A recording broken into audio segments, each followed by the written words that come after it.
Okay, stick on. Talking about microphone. My janky setup. Anyway, so talking about Good Spirits by B K Borison. I don't know why I was gonna say Key. B K Borison. So I read Love Light Farms, that one, over Christmas, which I feel like was apt, even though obviously in a different season entirely. And that was cute. And so I was kind of really excited for Good Spirits because obviously in my mind, similar vibes, Christmas movie, by the same author. And parts of it I liked. I think the parts of it I didn't like was just like the forced nature of the story, in a way, like forced connection, was giving K-drama, with a, like spiritual connection to this person, like the red string theory almost. So hey, we meet Harriet and Nolan. I listened to this one, and I did actually really enjoy the Nolan, voice actor. Normally I'm not the biggest fan of male voice actors. I don't know, it's like ASMR but bad.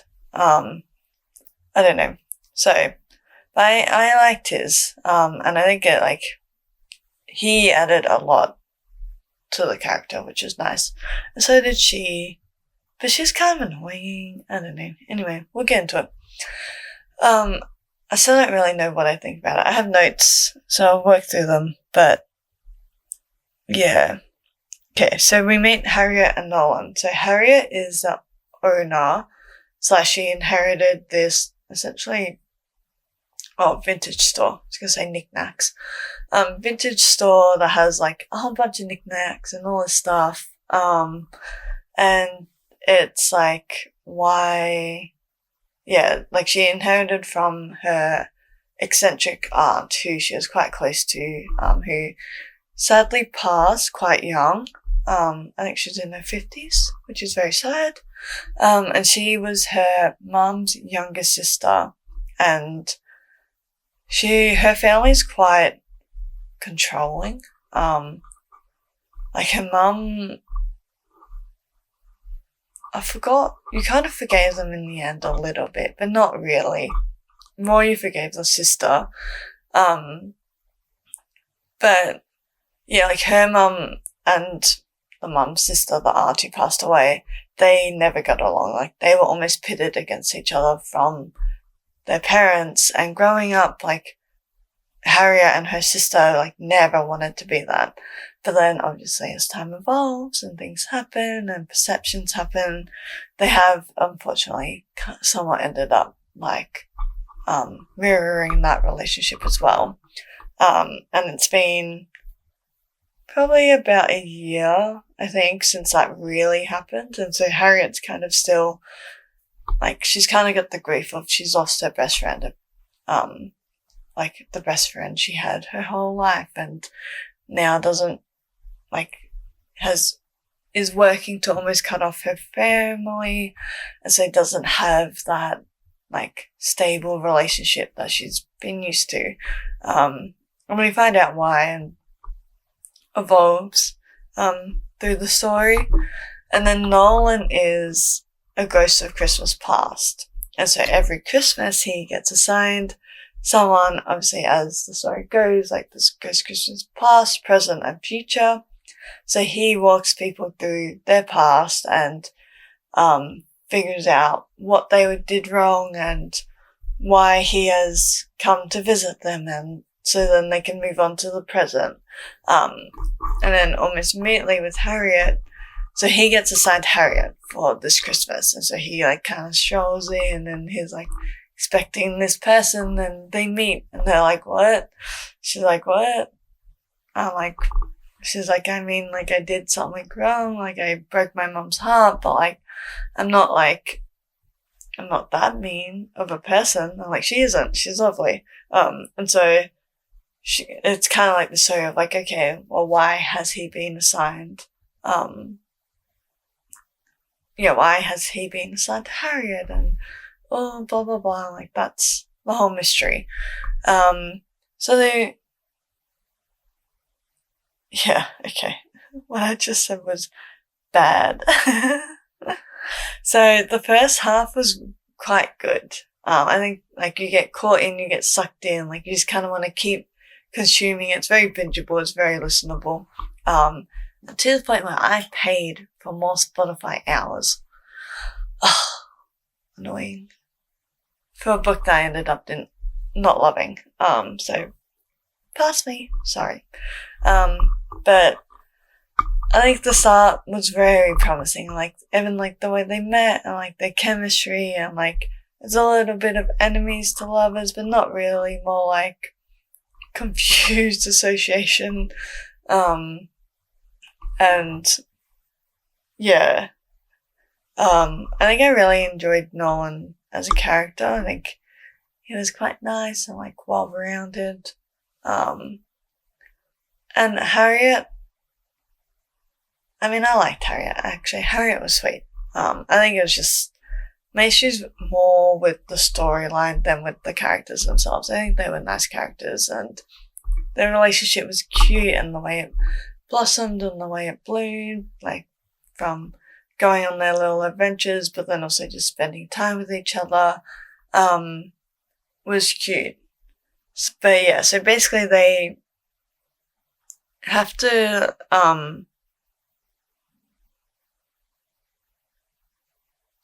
so basically what they do is they go back through Harriet's past to figure out what she went wrong and why is Nolan visiting her? And she kind of thinks, she's like, okay, well maybe I can like help him move on because he's like stuck in the world, and like that might be the reason why. And so there's like a lot of like umming and ahhing of like, what has she done wrong? She thinks she's done wrong. Like it's a bit of mystery of like, she's like, oh yeah, but I did this one thing. And it's like, the one thing is like totally reasonable. It's like Harriet, really. Like she like essentially cut off her mum because her mum was being mean, about her not wanting to be a lawyer and like saying she's betraying her by wanting to run the shop because she's choosing her aunt over her mum is the way her mum views it. And I think I would have liked the book more if they explored that relationship more, and if they spent more time in the present than going into the past. Just because I don't know, I think the end of the book, it was kind of like, okay, like her mom's just a bitch, like she'll never have that relationship. But then if they were in the present a bit more, then you could have met her sister, like that relationship could have been fixed a bit nicer rather than at the end it was just kind of like fixed. Like there was a couple of scenes that built up to it, but still it just felt like they just like had one conversation and then they both understood what was happening. But yeah, so what was it? So what I didn't love about it was just the fact that it just felt forced. Like every part of the story was forced proximity. And even like in the past, in the present, like it was just like even the fact that the cat that she calls Oliver is Nolan's cat that he looks after. Like that, you didn't have to connect everything. Which is also why it just was really given K-drama, because everything was connected. You couldn't, like, any little thing in their life, like his compass that he had when he was on his boat and lost when it sunk was in her shop. And like, that's what he thought they were connected. And then, like, there was just every little thing was they were connected because they were soulmates. Oh my god. My stomach rumbling's gonna be picked up. I haven't been eating properly, it's not great. But yeah, I just didn't love that. It just felt so forced by the end of it. Like, even like, their soulmate thing was, they went back to his past, saw him drowning. Then while he's drowning, in his memory, he has this memory of this pink thing. And it's her fuck-ass bright pink jacket she's wearing that they travel to in the past. Like, it's like a circle thing. Like, while he's dying, he has this memory of seeing this pink thing and seeing her face and her arm reaching out to him. And then they go back in the present, they go back in time, and it's like the day he's dying, and she gets sent overboard because obviously they're on this boat, and apparently they can actually die in the thing. That may have been like a consequence of their past being connected and whatnot, and him becoming more real. So I think the consequences of what they did in the past, like if they interacted, was a bit more real than it normally would have been. But that's an aside. But anyway, so she falls overboard, and then for some reason is trying to like rescue him, like the past him who's dying, and fully knows it's him, not like thinks it's the ghost version, like knows it's him. And so then he sees her, like, in his memory of when he dies, he has her face because she's reaching out to him.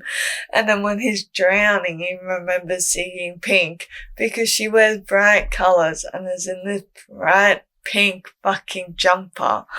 And it's like, why? Like, they don't have to be connected to that degree. You don't have to have them connected in every facet of their life. Yeah. Like, I don't know. It could have been a story about her bad thing being like she has to stand up to her parents and own who she wants to be. But instead it became about them being soulmates and intrinsically connected. And yeah, that is the ending, that they're soulmates, that he is becoming more alive and he was sent to her because he is her soulmate. And so at the end, I think he becomes a human. I think he does. Yeah, like he becomes real. I don't know. And he probably dies again and becomes another ghost of Christmas life. So one of the other things as well was, I think there's only one sex scene in the book, like one actual sex scene. But he goes over, I think also because I was listening to it. So when I'm like, you know, when you're like not enjoying a book and you can like skim it a little bit, or like if there's some scenes that you don't want to, like you can skip them a little bit. You can't do that when you're listening, especially when you're driving and listening. Like sometimes now I might skip a chapter or like put it on 1.25. Didn't do it for this one. But like one of their sex scenes, like the one sex scene, it went over 3 chapters because his magic kept interfering and they kept going to the past and being interrupted, or someone would come in and they'd be interrupted, then they would pick it right back up. And it was like, I don't know, it just felt like, what, like, just let them like finish. Like, I don't know, just like have the scene end. It just felt like it was dragged out. But yeah, I think it did give a little Christian. I don't actually know if she is. Maybe I should look it up. But even if she isn't, I don't know, it just gave a little Mormon, a little Christian vibes of like, they can't do things because they're not married, or like, even the way like the scenes were approached, there was like taboo a little bit. I don't know, I don't really remember what made this. Yeah, but like, I guess also because it is inherently kind of Christian in a way. Like the whole like Ghost of Christmas Past and Present and Future is very Christian ideology. And so I think in my mind that kind of bled into the intimate scenes. And I do have a little note. I don't normally love listening to like sex scenes. I don't know why. I think I just like to take them at my own pace. And you can't really. And there was like some scenes in here where it was like, yeah, sometimes it feels like they're like either like, this one felt really slow. Like, where some of them I think feel really fast. And it's like, yeah, I don't know. I like to take it at my own pace, speed it up, slow it down. And obviously when you're listening to it, that whole thing is kind of dictated to you and you don't really have control over it. But yeah. I was gonna say, I don't think I enjoyed the female voice actor. Yeah. I really enjoyed Nolan's, which surprised me, because normally I will DNF a book, with a male voice actor. So, reverse sexism, or reverse misogyny. But, yeah, I didn't like her, the way she interpreted the book, I think. Yeah. I like that, felt like a little disconnect between the way that they were talking about the other character, like what they were thinking and what they were doing. But yeah, it is. Look, if you want a fun holiday romance, then you have a fun holiday romance. It's forced, it's like happily ever after, you're never really worried they're gonna die, like, there's no consequences to what they're doing. So, I think that, like, if that's the vibe that you want, then that's the vibe you're getting, and it's good for that. I think it just got to a point for me where I was like, okay, everything's forced. Like, I just didn't need, like, if it was the compass was the reason, then that's okay, but obviously, like, I know, it just felt like the cat, the compass, her being in the scene when he dies, like, really? I don't know. Like, yeah. Yeah, like,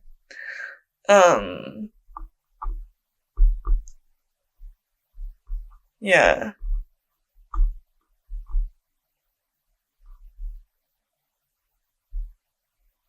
Yeah. I think, yeah, then personally for me, I just didn't really enjoy the female voice actor. Yeah,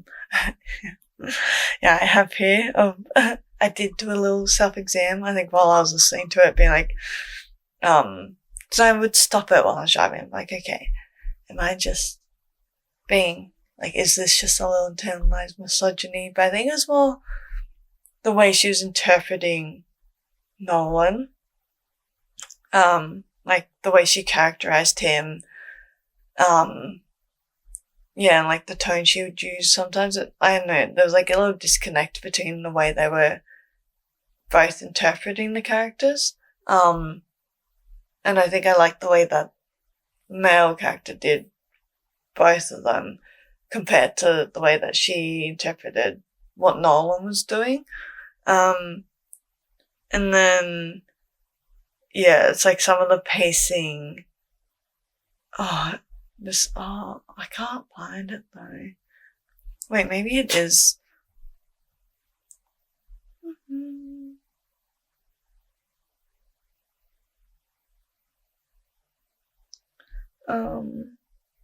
What's it called? Good Spirits. Oh, wait, I can't see how long the chapters are. No, I want to see. Yeah, yes. Okay, I'll cut that out. Yes. So they have, it's not like a time skip. I forgot what it was. I'll just play it out loud. It's only 2 minutes. Harriet. I wake up in the middle of my bed with swollen eyes and a scratchy throat, and I stare at my... Oh, there is a time skip. So right at the end, there's a time skip where he's like held in purgatory. Oh my god, I forgot the end of this book. Got dragged out. I was zoning out. Yeah, she was in purgatory, and it was very much giving, Bella in New Moon. Where like, yeah, like you'll flip one page and it's like day one, like it goes through like the months and like they're just like blank pages. And like this chapter in the audiobooks, it's only 2 minutes long, and it kind of epitomizes what I'm saying. Like she didn't give it enough space. Like you didn't feel time was moving because she just states it. You're like, what? Like, when you were reading a book, like, you'd be flicking through it, and, like, you visually get to feel it, and then it takes your brain a bit longer. But this, she's just, like, stating it. I just want to play that. Nolan, I think, and my eyes shut in relief. His name is Nolan. I didn't forget. I think of the way his hair curls at his collar. The way his laugh feels pressed against my back, his arms slung heavy over my head. Imagine if the camera dies. A tear escapes the corner of my eye. Remember, a coaxing voice in the back of my mind whispers. Remember and wait. I pull myself out of bed and shuffle down the stairs. I pick up the discarded compass from the floor and set it on the mantel. Then I make a cup of coffee and I wait. I sit by the window. I watch the water. And I wait. I watch the sun move through the... Yeah, like, she's just like giving, like, and I wait. But then she'll, like, just start the sentence again. And it's like, I know, there just, like, wasn't enough space given. Like, it feels like in my mind that chapter should have been, like, 5 minutes long. Like, give it space. Have the time of, like... Time is shifting. It's meant to be like a couple of weeks, but felt like when I was listening to it, 2 minutes, because enough space and enough, like, that wasn't given to the story. And I think that's, what I ended up not liking about it most. I think I would have enjoyed it more probably if I read it physically. Because I could put it down. But yeah, I really enjoyed the chemistry. I really liked the relationship, the way it evolved, what they gave to each other, what they both brought to the relationship. I think it was really good. But yeah, I think in the end, just like the forced nature of it really got to me. And I was like, oh God. Really? But yeah, I still enjoyed it. If you want like a really easy holiday romance, then I would recommend it. I wouldn't if you want more, but it's not a book where you think you're gonna get more. Yeah, I would also probably not listen to the audiobook, but maybe I was judgmental. Because that didn't sound that bad. I don't know. But yeah. Yeah. That was Good Spirits by B K Borison. I will, normally when I do this, like if it's like the other books in the series, I will just like read one randomly. This is the first book in like that world. I think I want to read the next one because it's like the Grim Reaper and the Ghost or the Demon. Yeah, the Grim Reaper and the Demon, maybe.